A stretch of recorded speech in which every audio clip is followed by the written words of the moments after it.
বিয়ে মানেই তো আনন্দ, আর সেই আনন্দকে ঘিরেই থাকে হলো এক টুকরো হলুদের আয়োজন।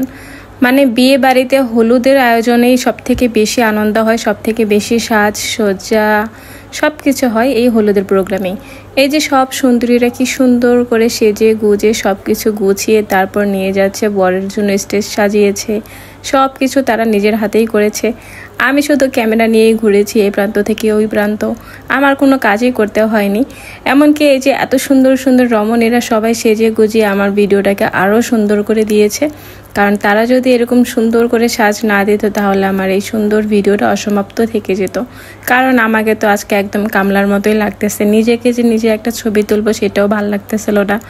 মানে আমার নিজেকে নিজের কাছে খুব খারাপ লাগতেছিল আজকে, কেন জানি না, আমার কোনোভাবেই নিজেকে সুন্দর করে ফুটাতে পারলামই না আজকে।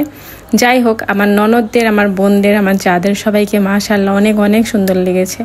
আর আমার দেবরকে তো মাশাআল্লাহ কারো নজর না লাগুক, একমাত্র ওর বউয়ের নজরই লাগুক। এই যে আমার ভাবি, সে তো খুবই আনন্দ করতেছিল, সে পুরো বিয়ের প্রোগ্রামে শুধু একটু পরপর নাচানাচি করতেছিল। যাই হোক, উনি কিন্তু আমাদের অনেক সিনিয়র, উনি অনেক রোমান্টিক, মানে অনেক হাসি খুশি একজন মানুষ। আর এই যে শুরু হয়ে গেল বিয়ের যত নিয়ম নীতি, মানে কুল ধারা। টাঙ্গাইলের বিয়েতে দেখলাম যে একটা নিয়ম, যেটা হলো বরের সাথে 7 জন কুল ধরা থাকে। আর এই হলো আমার একমাত্র লিটল প্রিন্সেস। আমার মেয়েকে কেমন লাগতেছে সেটা কিন্তু কমেন্ট করে জানাতে ভুলবেন না। আর মেহেকের এই সুন্দর রেডি শাড়িটা আমি যে পেজ থেকে নিয়েছি সেটা উপরে কমেন্ট বক্সে লিঙ্ক দেওয়া থাকবে, আপনাদের পছন্দ হলে শাড়িটি নিতে পারেন। শাড়িটি খুব সুন্দর আর আপুদের ব্যবহারও বেশ ভালোই।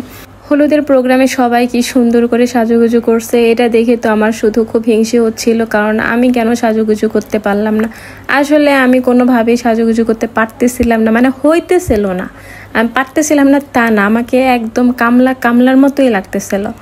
যাকে এই যে সাজ্জাদ, আর যাই বলেন না কেন, সাজ্জাদের উপর আমার যত রাগই থাকুক না কেন, ওর প্রতি আমার অন্যরকম একটা মায়া, অন্যরকম একটা ভালোবাসা কাজ করে, সেটা সর্বদা কাজ করবে ইনশাআল্লাহ। সেটা কারো ভালো লাগুক বা না লাগুক সেটা আমার দেখার বিষয় না। আমি যেমন আমি তেমনই, আমি সবাইকে ভালোবাসতে পছন্দ করি, আমি সারা জীবন ভালোবেসে যাব। এটা যদি কারো ভালো না লাগে তাহলে সে আমাকে ভালোবাসা থেকে বিরত রাখুক।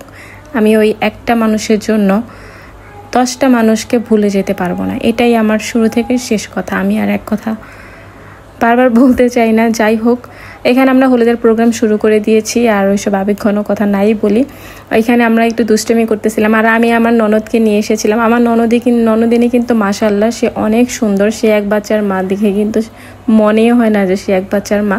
ওকে আমি যত দেখি ততই মুগ্ধ হই যে এত কিউট, এত ইনোসেন্ট একটা মানুষ কি করে হয়।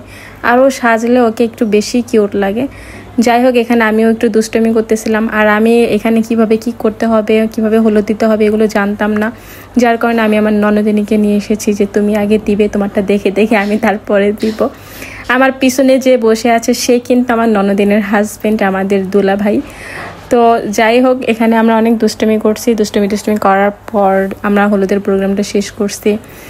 খুব ভালো একটা দিন পার করছি, আর জানি না কোনো দিন এরকমভাবে সবাই একত্র হব কি না, হয়তো কোনো দিনও সম্ভব না, আর এরকমভাবে সবাইকে কাছে পাবো না। খুব মিস করি সবাইকে, খুব মিস করব সবাইকে।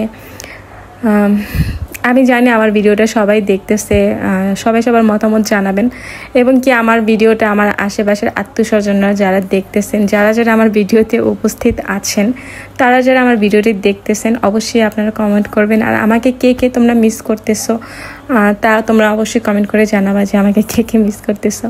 আমার মেয়ে তো খুব লজ্জা পাইতেছে, ও হলো কখনো এভাবে আসে না এত মানুষের মধ্যে, তার মধ্যে সে জীবনের প্রথম শাড়ি পরছে, তার তো আজকে লজ্জা একটু বেশিই বেড়ে গেছে। মাশাআল্লাহ মাশাআল্লাহ মাশাআল্লাহ না বলে যাবেন না, আমার মেয়েটাকে একটু বেশি কিউট লাগতেছে আজকে। যাই হোক, আজকে এই পর্যন্ত। ভিডিওটি ভালো লাগলে অবশ্যই কমেন্ট অ্যান্ড শেয়ার দিয়ে পাশে থাকবেন। আল্লাহ হাফেজ।